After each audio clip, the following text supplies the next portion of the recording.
Hello, everyone. Thank you for joining today's webinar. Today's webinar is the first one of this virtual speaking series part 2. The series subject is New Normal and Opportunities of Post-COVID-19 World, which is joint organized by Alberta AI Edmonton and CNKI China. We had speaking series part 1 in the past July, which involved 3 webinars.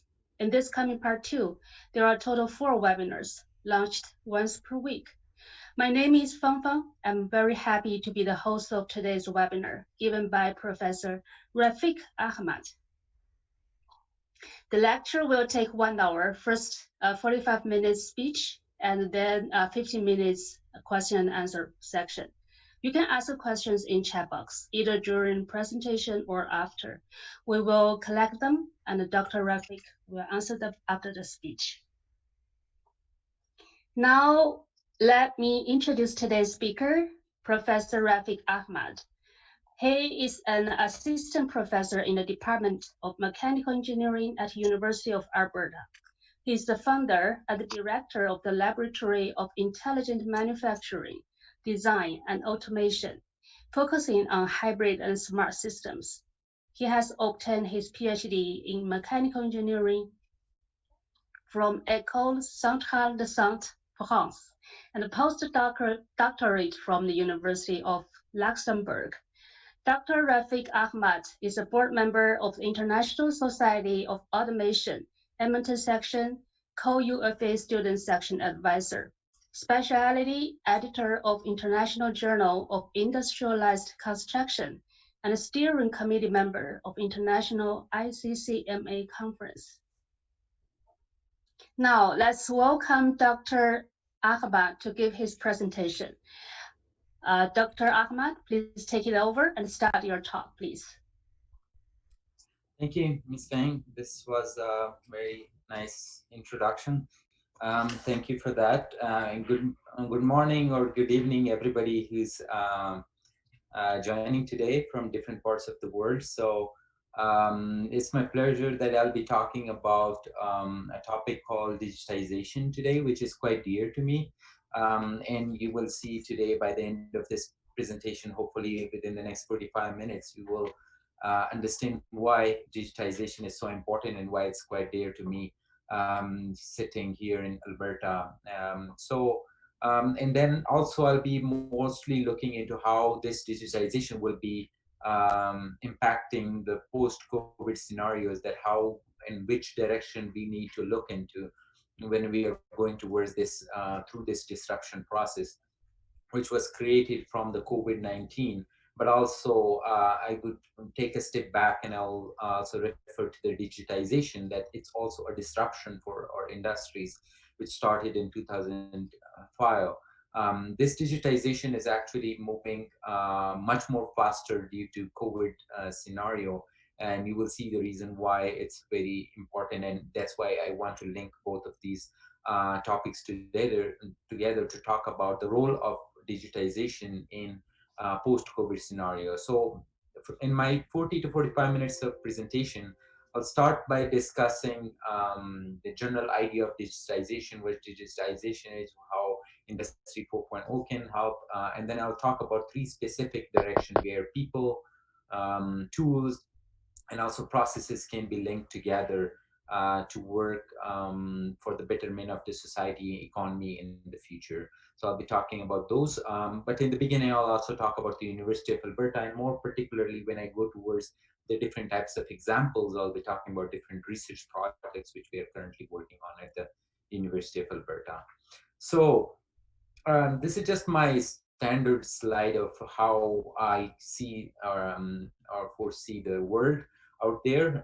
Every day, every morning when we get up, when we go on a train, when we take a bus or we take a ride, or we're still in our bed, or anything we are doing on our daily routine, we always have 2 choices. Either we select the best choice and make ourselves happy, or we go towards the worst choice where we can depress ourselves and then deal with those problems. So now disruption today due to COVID-19 is a big thing for us and for everybody across the world. And I can foresee 2 types of things around there. Two ways forward. One is, if we take this as a problem and we tackle it as a problem, we find a solution still good, but then there are people who can also take opportunities out of this problem. So it's not only a problem, it says a problem for everybody, but we have to look for the opportunities and how can we mitigate, or how can we pursue those opportunities so that we can have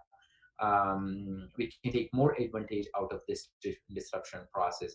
And for this kind of scenarios, we can look into digitization is one of the core tools, which is part of the Industry 4.0, which is the fourth revolution which came into existence in 2015. So the first revolution, which was towards the end of 18th century, was based on steam engine. When steam engines were developed, it was the first boom in the industry. The second revolution came with the electricity. When electricity was invented, people started talking about a bigger revolution, disruption coming to industry. The third revolution was promised by automation and IT. In the word electronics, people start bringing robots into industry, and people started changing the landscape of industry completely around the beginning of 17th century, and that was one of the biggest disruption. Then the last disruption, which started in 2005 from Hannover Messe, coined by Aachen University from Germany. This is started due to the industrialization of and digitization of different processes.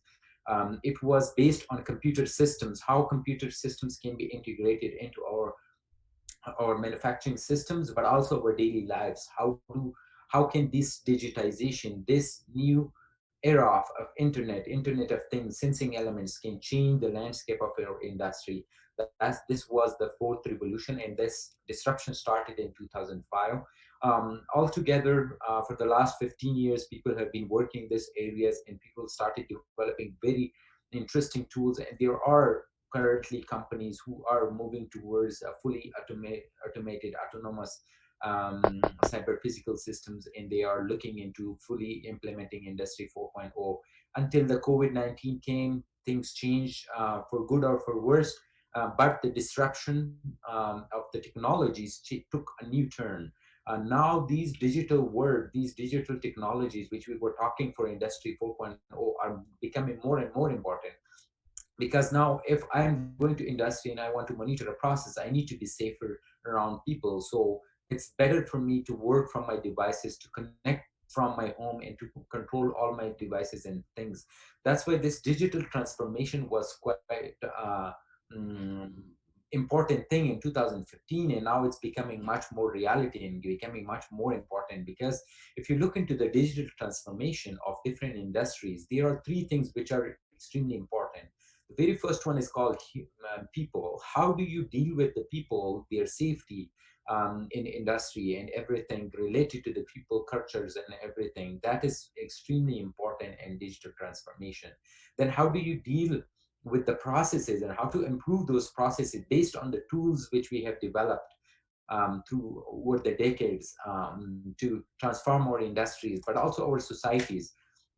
Those tools can be easily implemented to bring humans into safety, but also to improve our processes in our lives. So that's why digitization, it cannot be seen as a separate entity. It was a separate entity until COVID-19 came, and now with the COVID-19, digital transformation is becoming much more reality, and it has increased the pace of this technology. That's why it's extremely important that we look into a digital transformation, we look into Industry 4.0. So today I'll be focusing around these areas, talking about more major projects around these areas. But before that, I want to talk a little bit about myself. Where do I come from? Why is these technologies important for us?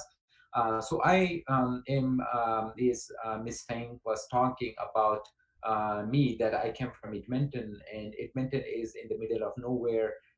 So if you look into Canada, it's in the middle of Canada, where we have extreme temperatures, but also it's one of the best places to live, and especially University of Alberta. It's situated in one of the beautiful, breathtaking natural areas around us. So you can see and find all these natural life around us. It's one of the Canada energy province, so it's quite important that way. and we are proud about that. And you can easily, within a drive of 1 hour, you can easily find all the different types of wildlife and also all the different natural beauties around us. So it's quite important that way. And if you want to get wild, believe me, this is the best place to come and see minus 40 degree C temperature. At least once a year, we have that experience, and we are proud about that process. So it's quite important that we live in an area where we have temperatures up to the extreme side. So we have to develop technologies which are completely different from other parts of the world, because those technologies, if you're talking about disruption or digitization, that might not work in this part of world, which are developed anywhere else.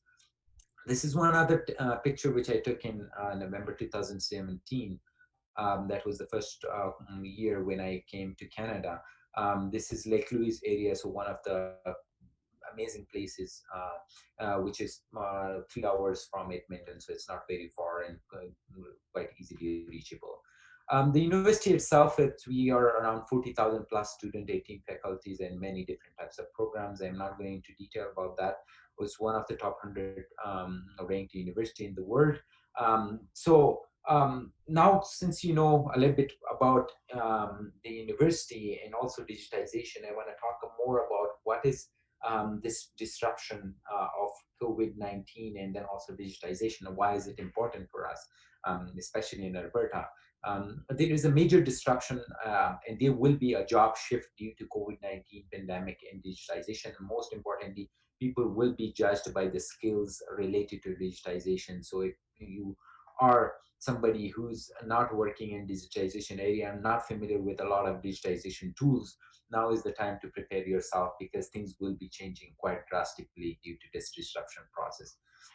Then also human safety, health, and skills development need to be changed or need to be investigated, because human safety is a big concern. Everybody is sanitizing their hand. Everybody need a mask today. Also, different types of skills required for the new changing market is quite important.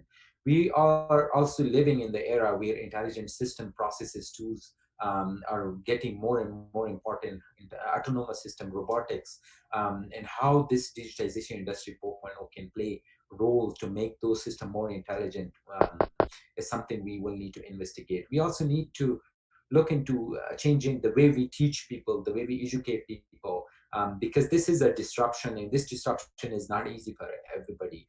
Schools have been impacted, universities have been impacted, but also the skill set required by industry and the requirements down the road, which we can foresee, will be changed. So that's why we have to constantly change and update our education, and that is only possible if we have a strong collaboration between academia, industry, and the society itself. So these are some of the motivation which are quite important, and we need to work and investigate those. Industry 4.0 in a broader term is a corrective term which is used for technologies and concept of value chain organization. Based on the technological concept of cyber physical system, it's also something which attracts Internet of Things, which talks about Internet of Services. It also talks about the vision of smart factory, how to make a factory which is completely smart in a sense. And there are four founding principles on which Industry 4.0 is based. The first one is interoperability, how seamlessly you can connect data between different devices and systems and people so that they can communicate quite seamlessly through an internet. And this is important for companies situated in Canada, but also in China, to seamlessly communicate with each other. And how can they transfer those kind of knowledge with each other? Then information transparency, how does a digital twin, which is the physical and the real world, can communicate with each other so that they can have a better optimization strategy and also avoid any kind of issues related to injury or problems related to collisions. Then also technical assistance. We need to constantly investigate and look for new technologies related to robotics, especially with this new disruption. We are getting much closer towards all these autonomous technology. We need robot to desanitize places. We need robot that can help show people direction. We need robots and systems which can help people navigate through the processes, stores, hospitals, everything. So these kind of technical assistance is highly required, and we have to look into that. Yeah, but also, most importantly, we have to look for systems which are intelligent enough so that they can take their own decisions. So we have to embed AI, machine learning into different kinds of manufacturing, but also systems which are available for daily uses, or medical devices, for example, so that they can take decentralized decision. We are no more interested in the high-level decision process for the whole factory. We are interested in decentralized decision, which can be the aisles of different types of improvement, which can combine together to bring value to the supply chain of the process. If you look into Industry 4.0 as a whole, this is a picture which we generated through literature, and we can see that there are different types of areas which we will need to look into when we talk about how do we implement Industry 4.0. If you see, there is a major link between Industry 4.0 and manufacturing, because this is an area where Industry 4.0 is heavily investigated, and people have been working on automation areas. People are looking into all the different types of manufacturing, supply chains, in all the different technologies and systems which are associated on the red side. But you can also look into the different skill set development, learning tools, educational technologies, which you can see on the green side.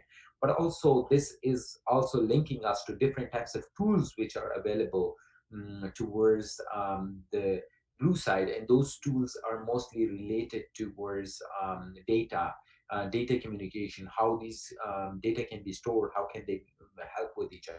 So if you look, there is a process, there is people around us, but also there are tools associated with different type of processes.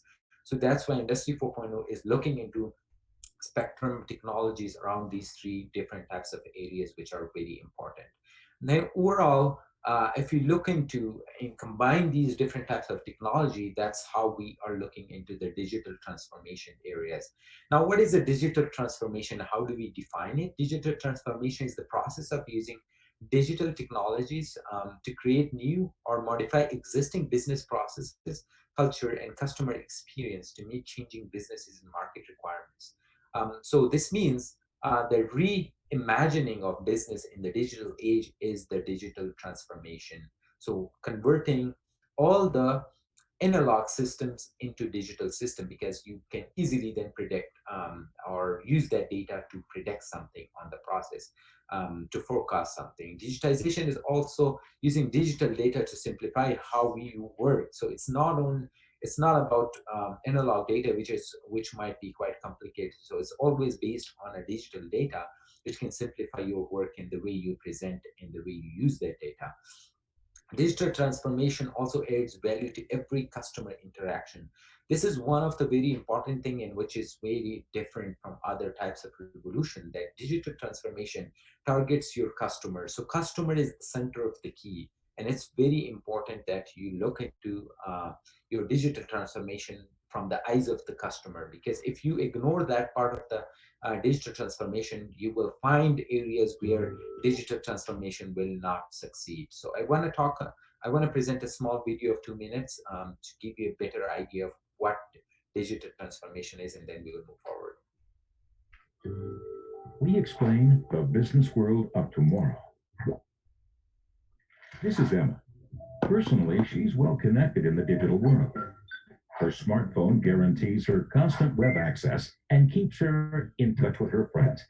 She uses dozens of handy apps to take care of everything when she's on the go, and there are thousands of new possibilities appearing every day. But why is Emma's company any different? True, she did introduce some technological tools to simplify administrative tasks, but that was many years ago, and IT has come a long way since. By now, those systems are practically ancient. When she tries to retrieve data, it can take ages. And communication with partners or customers is very roundabout. No one is ever quite on the same page. Enough is enough. It's high time for a digital transformation in the business world. Otherwise, Emma and many other companies might fall behind in the market, as small startups and even suppliers and manufacturers become serious competitors.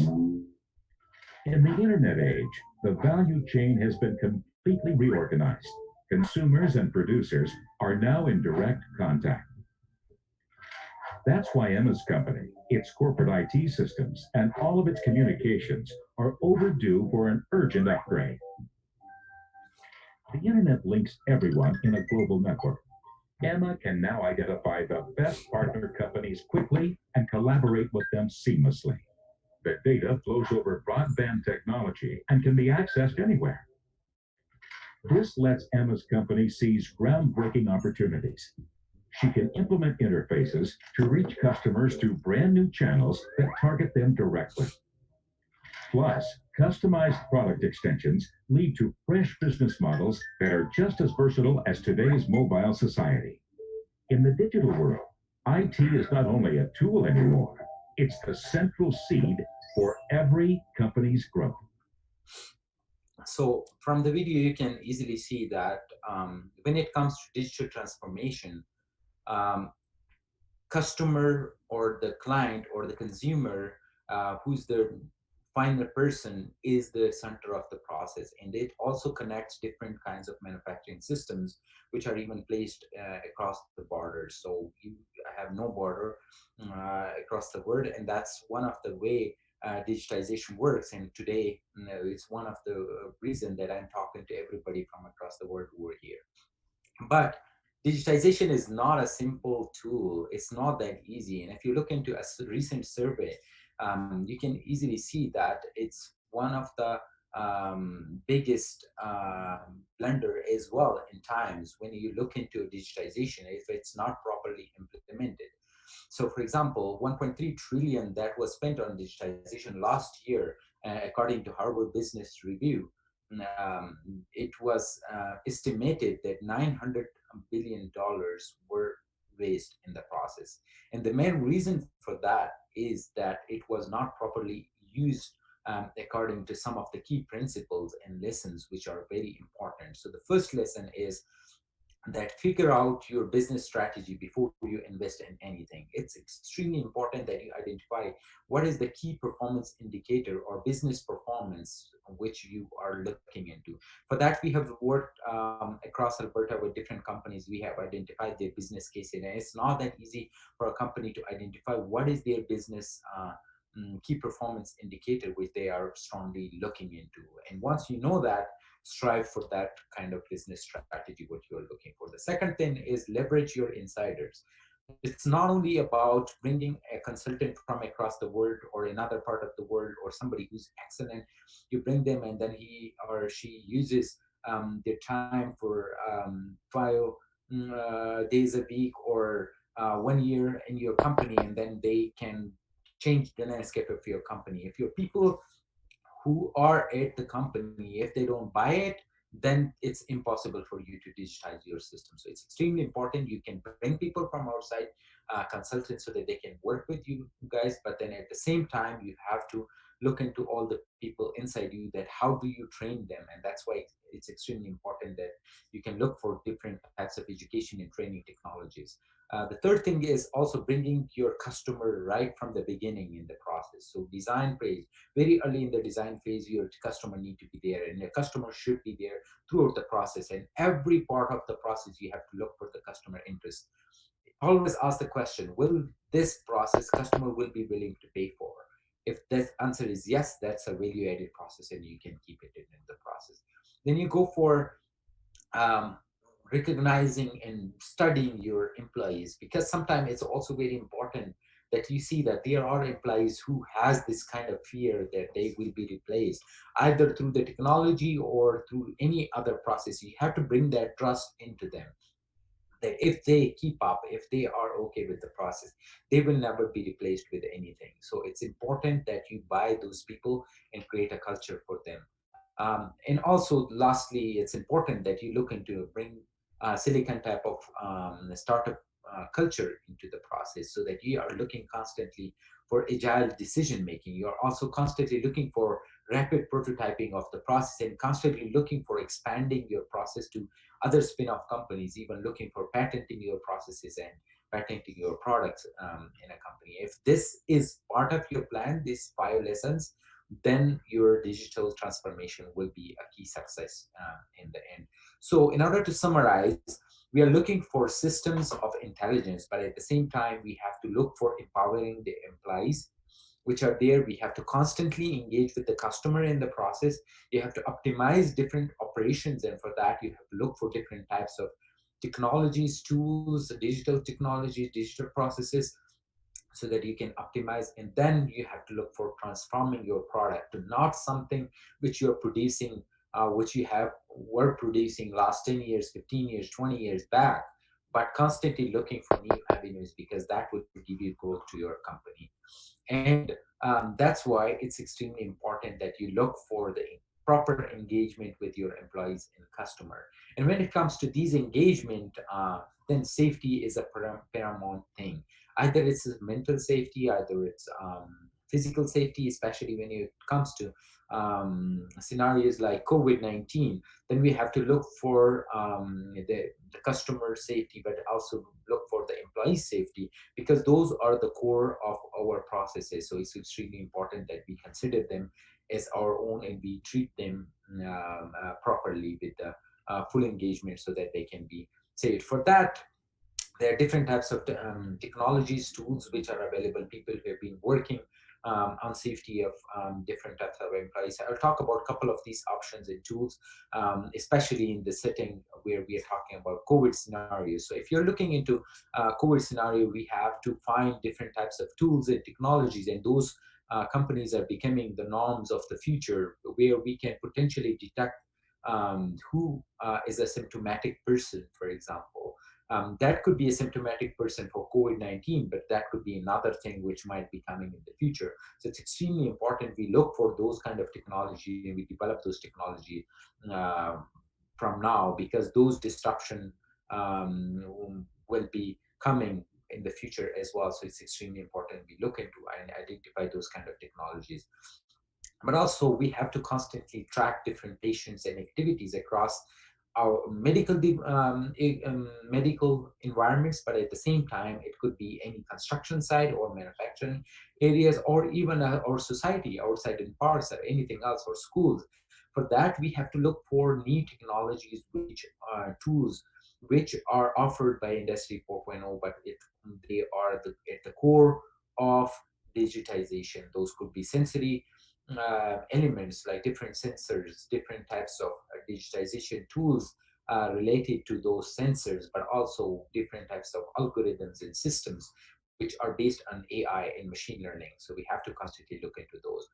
But also we can also look into the tracing of different processes, and for that, or even the safety of the frontline workers who are fighting directly in the hospital, but they could be also our policemen out there, or also people in the different types of markets. We have to constantly investigate new technologies which can provide safety to humans, but at the same time they provide safety to the processes itself. So we have to look for example, personal respirators and PPEs. Those are becoming the norms, and hopefully in the next couple of years, there will be a lot more different new types of industries developing. They will be changing the landscape of economy. We can also look into the long run. For the long run processes, we have to look into different types of robotics and AI solutions for constantly monitoring people, for constantly monitoring patients, but also look for different desanitization processes. We have been working on some of these areas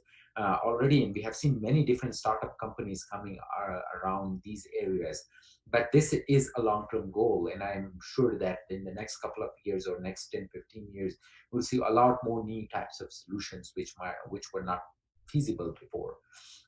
So we have to look into different types of engineering solutions in order to find and look for problems related to safety, monitoring, tracking, and identification. These are four important areas where we can identify different types of solutions. And four engineering solutions for that could be low-cost devices, for example, for safety of the system. We can also look for monitoring of the system, for example, robot-based monitoring system. It could be anything else, but it could be something we will need to look for monitoring. And it's not only in a COVID setting, it could be anything in the manufacturing in the future. It could be in the hospital, it could be in banking systems. So we have to identify these 3-4 areas where we can look into. So monitoring is an important thing. Tracking of people, activities, this will be becoming a norm, and it's impossible without a digitization and machine learning and AI. We have been working on some of these projects, so I'll show them the next slides, but these are becoming more and more normal, and they will change the landscape of our future technologies. Then we should also look into different types of identification processes. For example, how do we define who's doing what and which patient is symptomatic and which person is not? We can look into different types of sensory data to transform those information into the digital world, which we can use in the future. And all these things I talked about, all these technologies, this disruption, this digital environment is one of the core thing and one of the important thing for Alberta as well. Alberta is constantly looking into changing environment because we are moving from oil and gas sector to quite heavily to manufacturing areas. And that's why it's getting more and more important. Even if we are still working and we have our core competencies around oil and gas, if we still work with those areas, still Industry 4.0 and digitization can change the landscape of those oil and gas sector. But when we are moving between these different types of technology, then we can see that in the next future in Alberta, we will see a lot more new technologies and companies which will be emerging. We have to strongly change our education system accordingly. We have to change the way we do our R&Ds, but most importantly, the way we live out there and the way we pursue different types of processes. Because in Alberta, when the temperature goes down to -40, the only place where we go is markets. So if these markets are not safe anymore, what will people do out there in this cold snaps, which will be coming in the future? So it's important that we reinvent the wheel and we identify areas which are completely different, and that's one of the biggest challenge in Alberta we are looking into. Fortunately, there is a huge investment coming from Alberta government, but also from the federal government across different areas. And if I look into this general Industry 4.0 ecosystem, which was taken from Global Success Club, you can see that there are different types of areas where we have seen investment in the University of Alberta.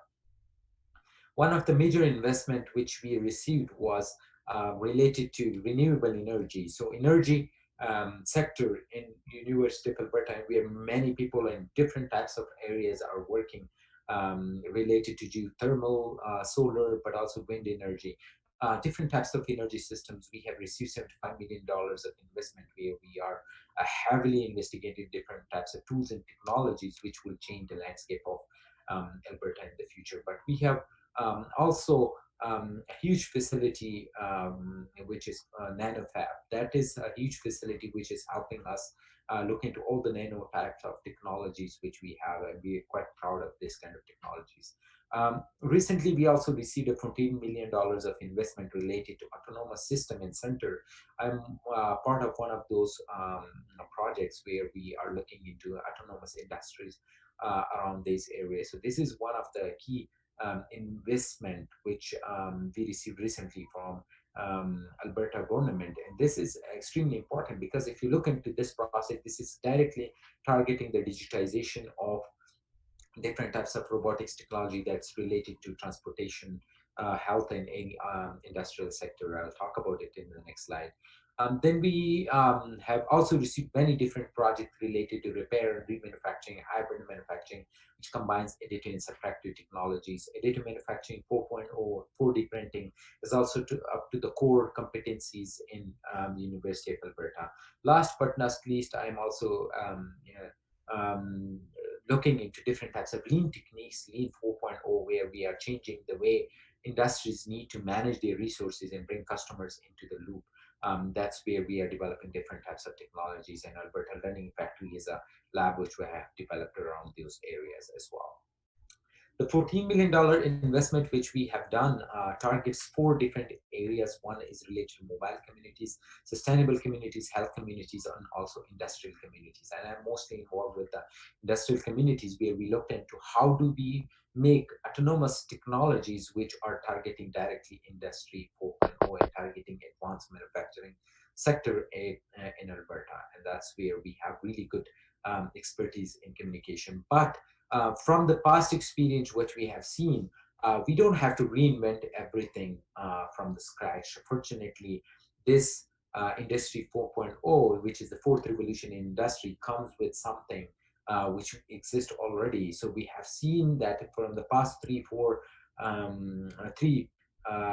revolutions, we have built in human intelligence. We have built in a lot of a wealth of knowledge which is already out there.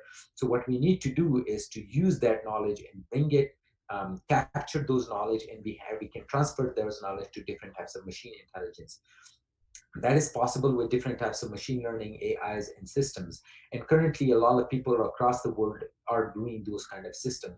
But what I was saying earlier about human in the loop is very important, that now people are talking about how to take intelligence from human and embed it into system, which will bring new autonomous digitized technologies. But we will have to constantly reinvest in the human as well at the same time, because if we don't make our humans skillful related to those digitized technologies, we will leave them unskilled, and then there will be no place for people, and they will lose their jobs. So it's extremely important that we work on both these areas, and that's what we are focusing in here at the University of Alberta. Especially in my lab, we target 3-4 areas. So the lab is called a Laboratory of Intelligent Manufacturing Design and Automation. Our main aim is that we target hybrid and smart system design and engineering to enable Industry 4.0 in our factories. And we target 3-4 different areas. The first one is intelligent manufacturing. This is directly linking to the processes. When it comes to processes, how do we optimize those processes, how to make them more intelligent? The second thing is more about tools development, design of systems. That is more intelligent design process which we are targeting. And those systems can be implemented either in the medical setting or can be in the manufacturing setting, or they can work for humans in the loop. But then also different types of automation technology. We are looking into different types of robotic technology. Last but not least, we are also looking into humans skills development, and that's where we target in Alberta Learning Factory, which is one of the lab I developed here. We target how to bring all this technology or these research which we're working on, how do we transfer those skills back to humans so that human is also part of the ecosystem, and we can constantly update them so that they can have a better place in the future technologies when this disruption due to COVID and due to digitization is playing its role.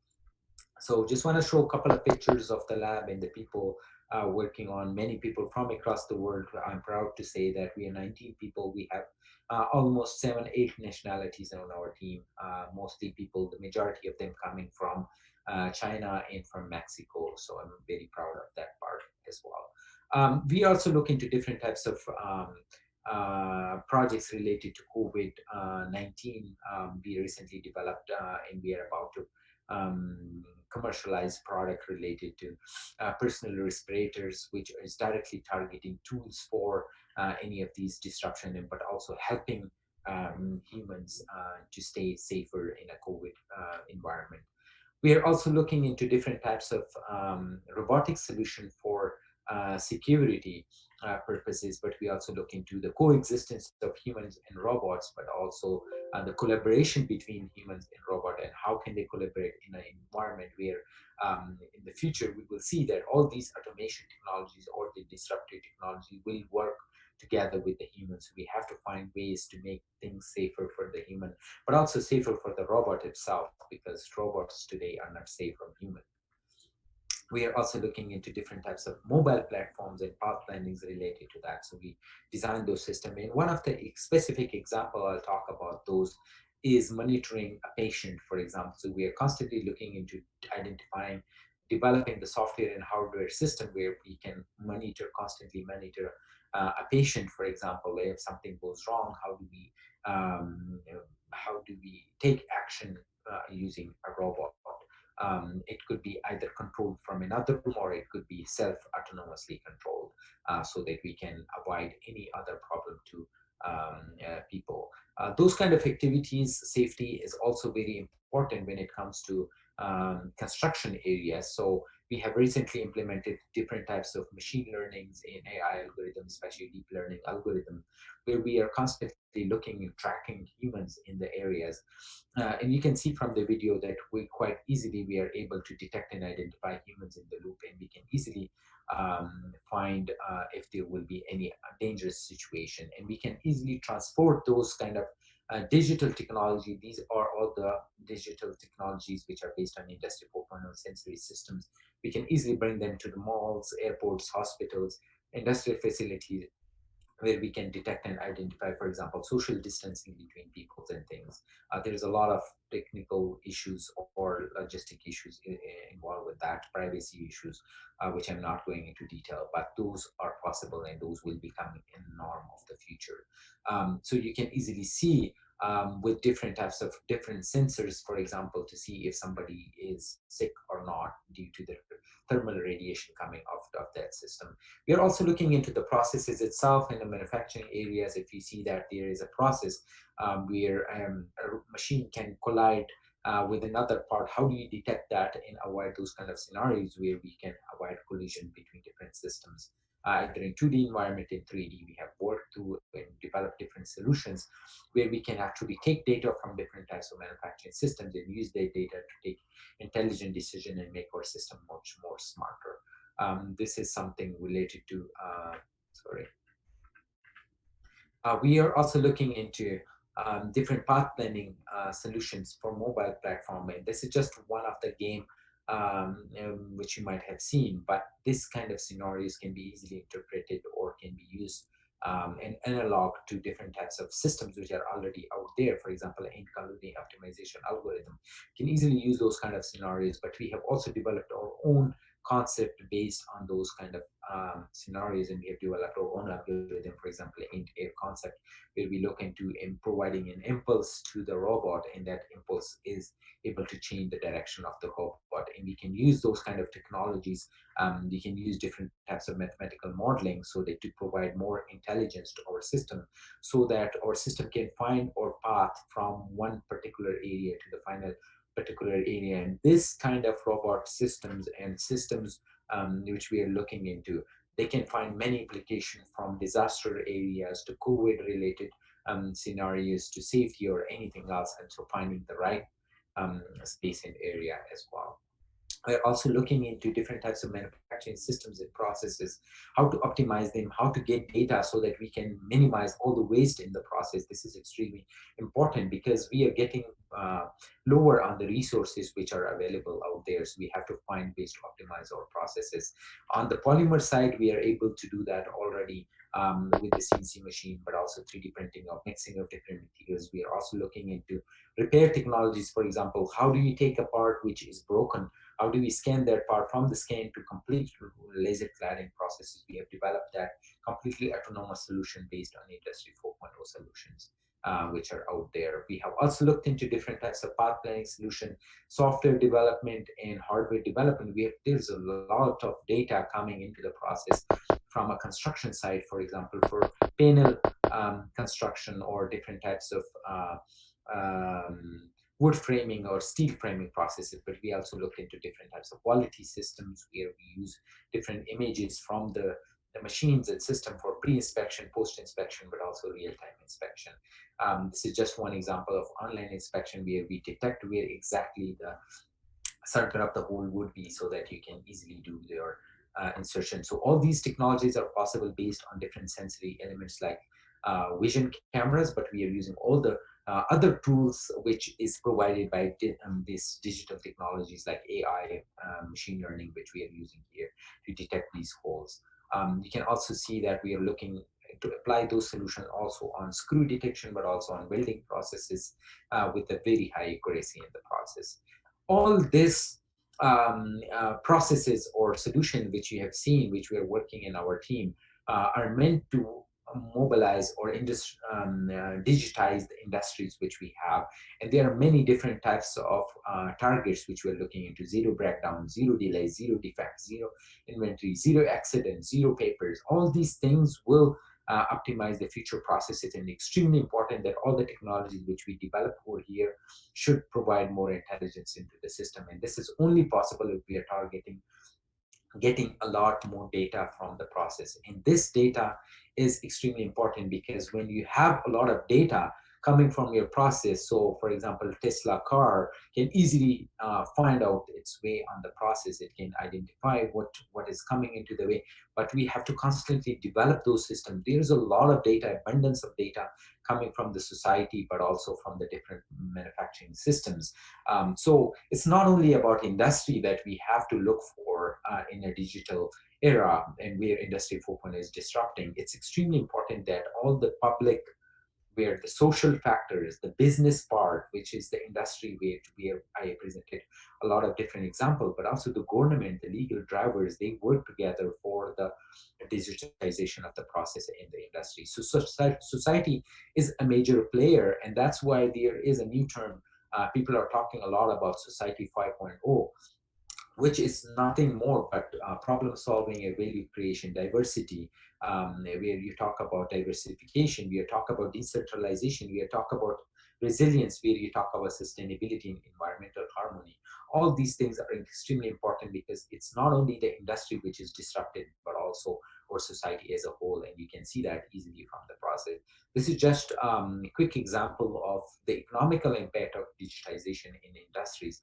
And you can see that there is a huge billions of investment, billions of dollars which were obtained, or it could be saved using different digital initiatives across the world. So this is just one example. In overall, I want to conclude with this slide again, where we have talked about different things which are important in digitization. The very first thing which is important for digitization is human, and safety of the human is important. How to motivate those human in those digitization era is extremely important, especially when everybody's working from home. It's not that easy to motivate them. Now, creating a culture of this digitization in your factory is extremely important. Then processes, optimization, waste is extremely important to be minimized, and also look into the management practices, and also bringing customer to make your process agile. Then we need to look and invest into different types of AIs, machine learning, different tools related to big data, sensors, and also systems as a whole. All this will play a role for digitization or digital transformation in our industry, and then we will have to plan and execute those kind of processes. So that's all for me from today, and I'll be happy to answer any question.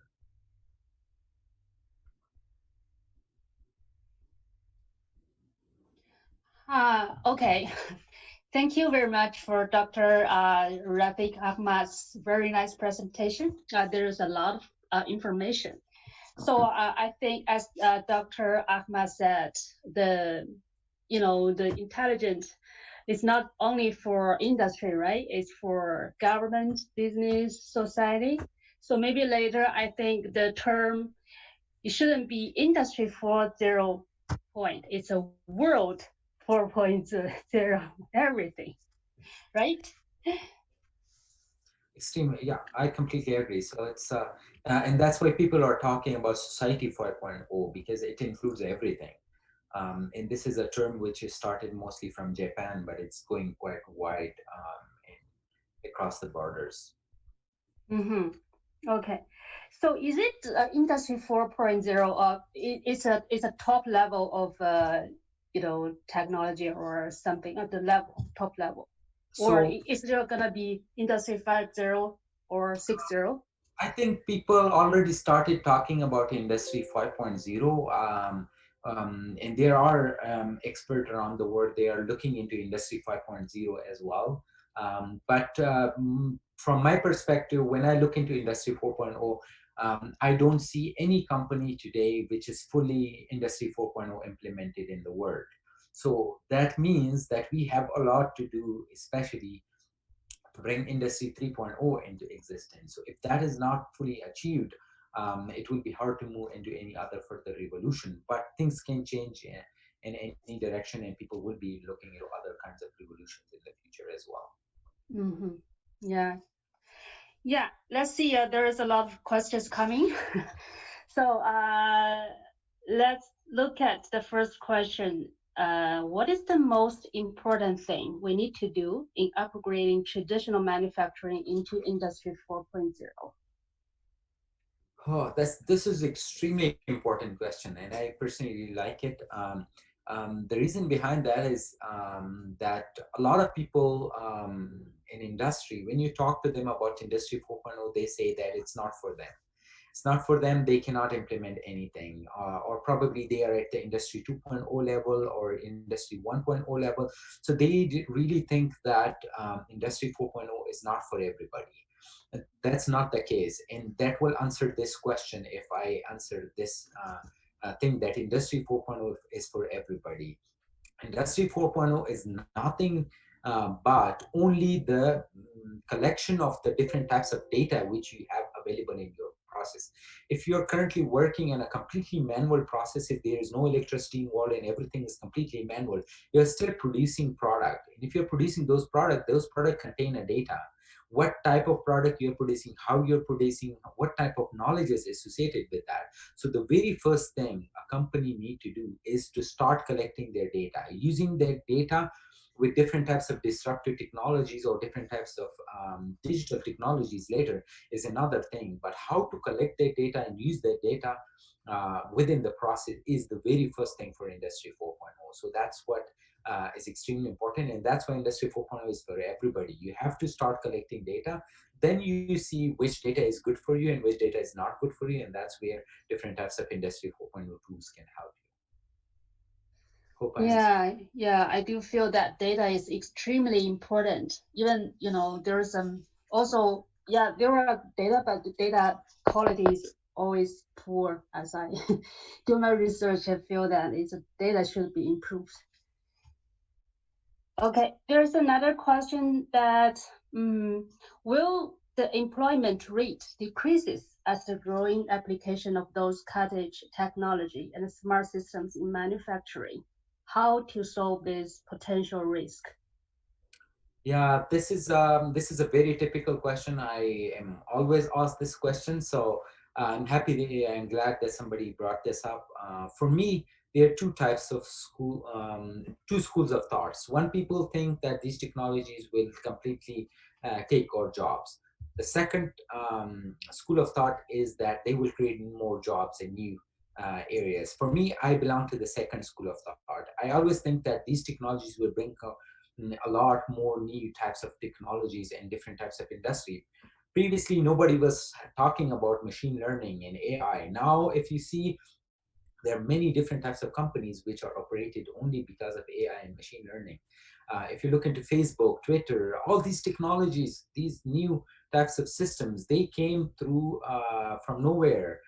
They were not there before, so they created new jobs into the market, right? So my only thing is that these new technologies, new disruption coming through their digitization, they will switch jobs from one types of job which was monotonous jobs where we are no longer thinking, to jobs which are more creative. So you have to constantly invest in your people so that they can be skilled for those technologies as well. If as a society we decide that we want to implement Industry 4.0 and we invest in a lot of different technology, we develop all those technologies, but tomorrow in the outside world nobody can use those technologies, all these investment is useless. So that's why it's extremely important that while we are investing in all this technology, we have to invest into our people. And that's one of the probably the reason that I am being a professor, because I like to invest in people at the same time. So while doing research for technologies, we want to bring those to the skill development as well. So that's the only way that you can mitigate the risk of people losing their job, by constantly providing them skills which are related to the new technologies. Mm-hmm. Yeah, thank you for your answer. So I just curious, as you know, is the employee fears is very common across the industry? Yes, this is also very good question. Employee fear is always there.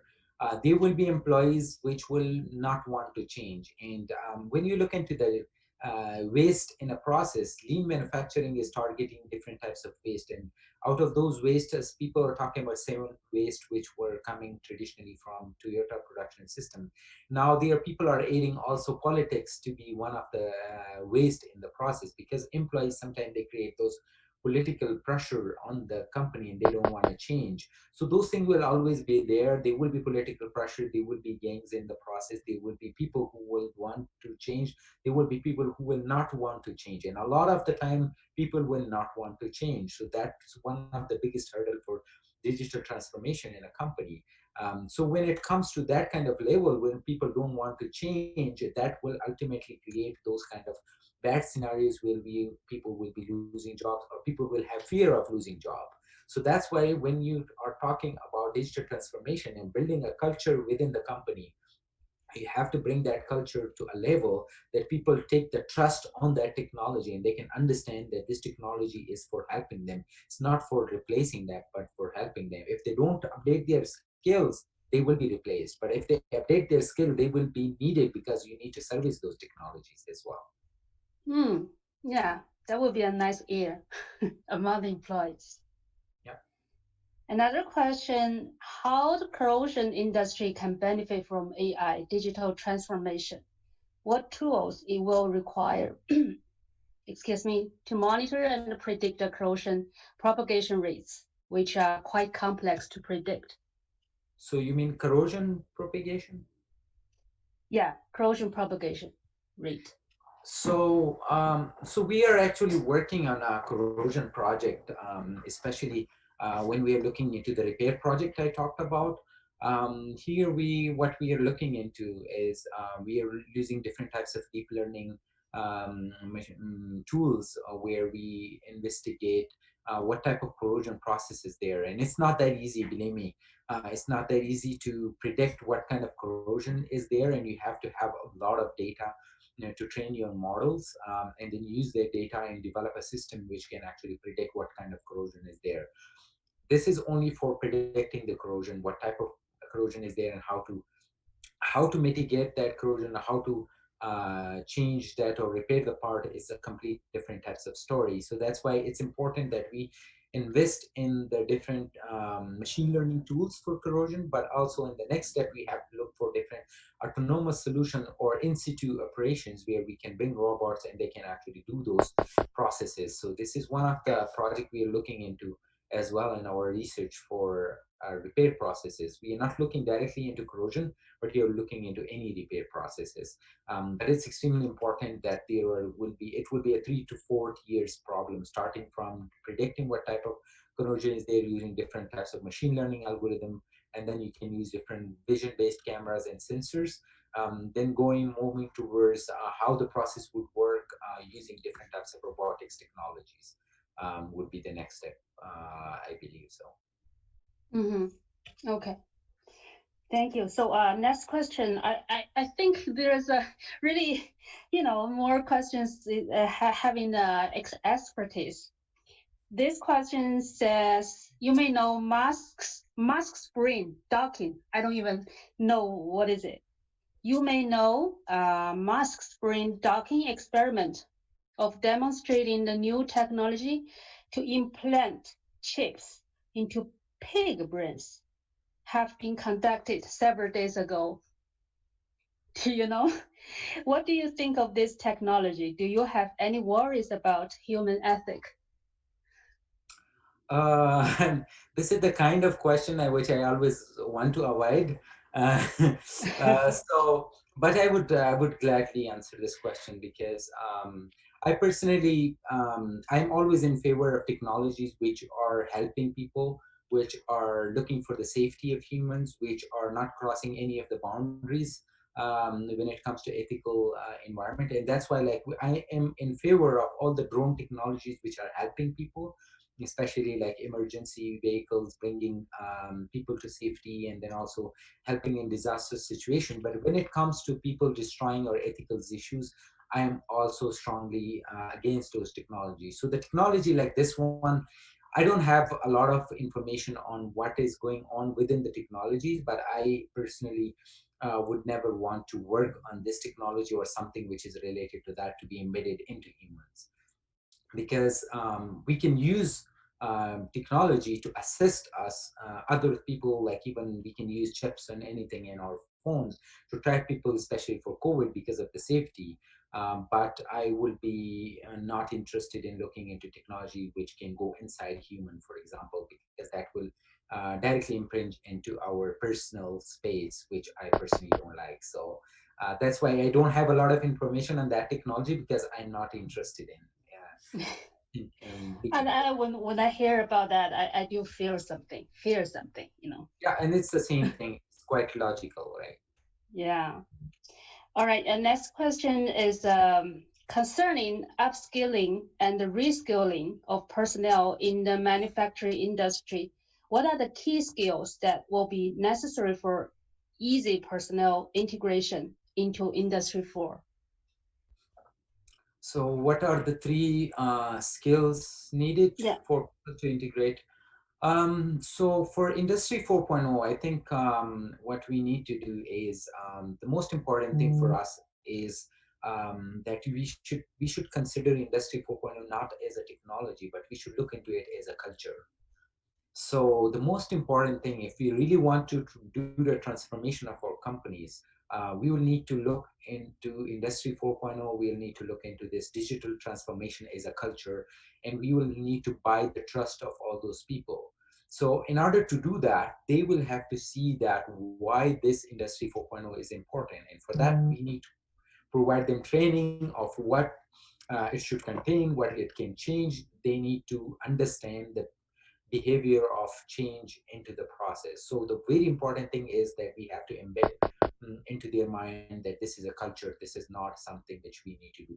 The second thing is we need to constantly monitor it, because once you implement it and once you buy that culture, this culture is also constantly changing. It's not that today you have a culture and then it stays there forever. So constantly changing. So you have to constantly update and sustain that culture within your factory. And the third thing is then you have to constantly update yourself. I always tell my student that today we don't need mechanical engineers out there in a company. We don't need electrical engineer.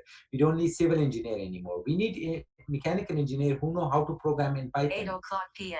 We need civil engineers who know how to design in CATIA, for example. We need electrical engineer who know how to 3D print on a CNC machine, CNC or 3D printing machine. So we need to have extra skills which are not only related to our core competencies, but also something which can help us with all the digital transformation. So it really depends, like there is no right or wrong answer depending on the company. You have to identify the core competency, the core areas of digital tools which are required for your company and train your people accordingly. But the very first thing you need to create is that culture, which is always the hardest part. Culture. Okay. So because of our, speaking series related to talking about how do we deal with the COVID-19, so could you tell us what is the biggest challenge of dealing with the COVID-19 with your Industry 4 technology?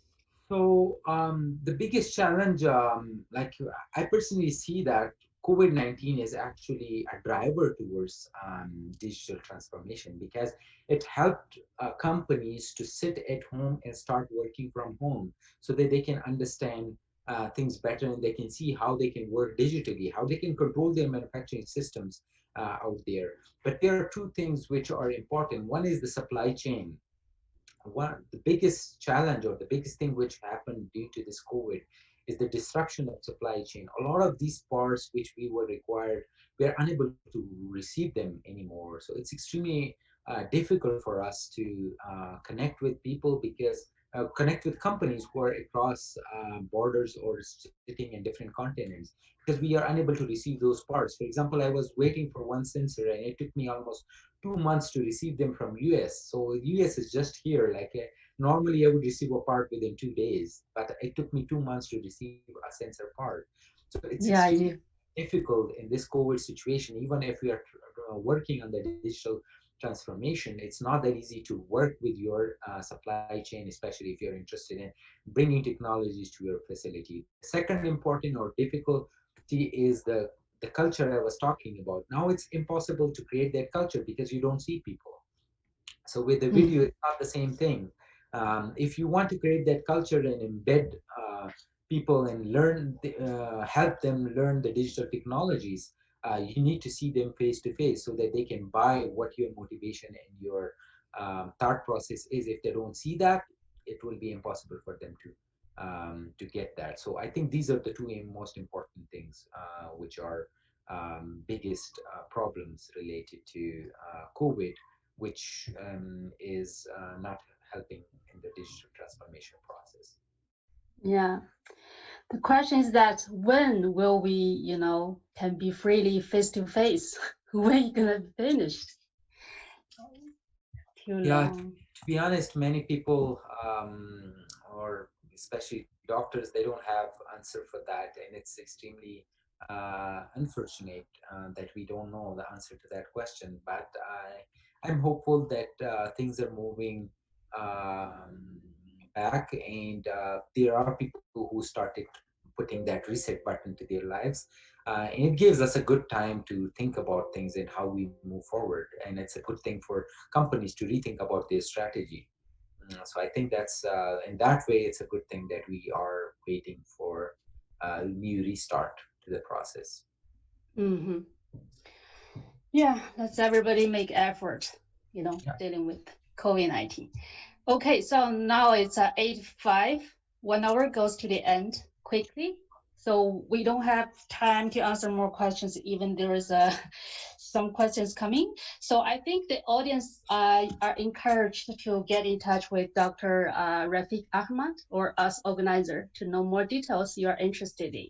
So thank you very much, Rafiq, for today's impressive presentation.